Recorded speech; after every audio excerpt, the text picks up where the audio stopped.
Vladimir Ilyich Lenin. 1 step forward, 2 steps back. The Crisis in Our Party, published May 1904. Discussion on centralism prior to the split among the Iskroists. Before passing to the really interesting question of the formulation of paragraph 1 of the rules, a question which undoubtedly disclosed the existence of different shades of opinion, let us dwell a little on that brief general discussion of the rules which occupied the 14th and part of the 15th Congress sittings. This discussion is of some significance inasmuch as it preceded the complete divergence within the Iskra organization over the composition of the central bodies, whereas the subsequent debate on the rules in general, and on co-optation in particular, took place after this divergence in the Iskra organization. Naturally, before the divergence we were able to express our views more impartially, in the sense that they were more independent of views about the personal composition of the Central Committee, which became such a keen issue with us all. Comrade Martov, as I have already remarked, associated himself, p. 157, with my views on organization, only making the reservation that he differed on 2 points of detail. Both the anti-Iskroists and the Centre, on the contrary, at once took the field against both fundamental ideas of the whole Iskra organizational plan, and, consequently, against the rules in their entirety, against centralism and against 2 centers. Comrade Lieber referred to my rules as organized distrust and discerned decentralism in the proposal for 2 centers, as did Comrades Popov and Igrov. Comrade Akimov wanted to broaden the jurisdiction of the local committees, and, in particular, to grant them themselves the right to alter their composition. They should be allowed greater freedom of action. The local committees should be elected by the active workers in their localities, just as the Central Committee is elected by the representatives of all the active organizations in Russia. And if even this cannot be allowed, let the number of members that the Central Committee may appoint to local committees be limited. p. 158. Comrade Akimov, as you see, suggested an argument against hypertrophy of centralism, but Comrade Martov remained deaf to these weighty arguments, not yet having been induced by his defeat over the composition of the central bodies to follow in Akimov's wake. He remained deaf even when Comrade Akimov suggested to him the idea of his own rules. Paragraph 7, restriction of the Central Committee's right to appoint members to the committees. At the time Comrade Martov still did not want any dissonance with us, and for that reason tolerated a dissonance both with Comrade Akimov and with himself. At the time the only opponents of monstrous centralism were those to whom Iskra's centralism was clearly disadvantageous. It was opposed by Akimov, Lieber, and Goldblatt, followed, cautiously and circumspectly, so that they could always turn back, by Igorov, see pages 156 and 276, and such like. At that time it was still clear to the vast majority of the party that it was the parochial, circle interests of the Bund, Yuzhny Rabochi, etc., that evoked the protest against centralism. For that matter, now too it is clear to the majority of the party that it is the circle interests of the old Iskra editorial board that cause it to protest against centralism.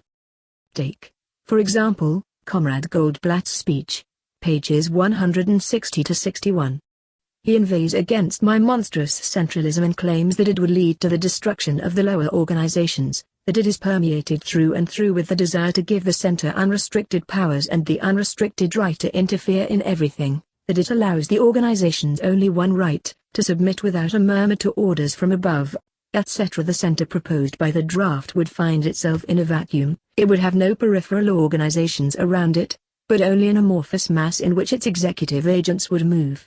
Why, this is exactly the kind of false phrase-mongering to which the Martovs and Axelrods proceeded to treat us after their defeat at the Congress.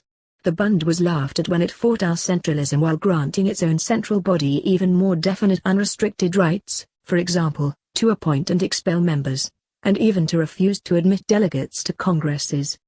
And when people sort things out, the howls of the minority will also be laughed at, for they cried out against centralism and against the rules when they were in the minority, but lost no time in taking advantage of the rules once they had managed to make themselves the majority. Over the question of 2 centers, the grouping was also clearly evident. All the Iskroists were opposed by Lieber, by Akimov, the first to strike up the now favorite Axelrod Martov tune about the central organ predominating over the Central Committee on the Council, by Popov, and by Igrov. From the ideas of organization which the old Iskra had always advocated, and which the Popovs and Igorofs had verbally approved, the plan for two centers followed of itself. The policy of the old Iskra cut across the plans of Yasny Rabotchi, the plans to create a parallel popular organ and to convert it virtually into the dominant organ. There lies the root of the paradox, so strange at first glance, that all the anti-Iskroists and the entire march were in favor of one central body, that is, of seemingly greater centralism.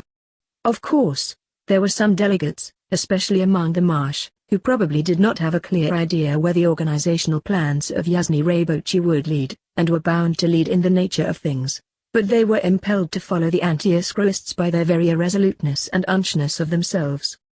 Of the speeches by Iskroists during this debate on the rules, the one preceding the split among the Iskroists, particularly noteworthy were those of Comrades Martov, association with my ideas of organization, and Trotsky. Every word of the answer the latter gave Comrades Akimov and Lieber exposes the utter falsity of the minorities' post-Congress conduct and theories. The rules, he, Comrade Akimov, said, do not define the jurisdiction of the Central Committee with enough precision. I cannot agree with him.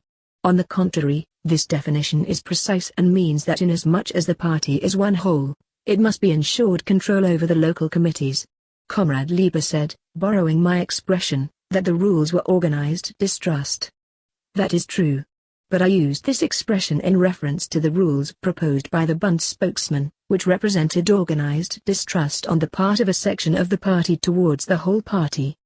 Our rules, on the other hand, at that time, before the defeat over the composition of the central bodies, the rules were ours.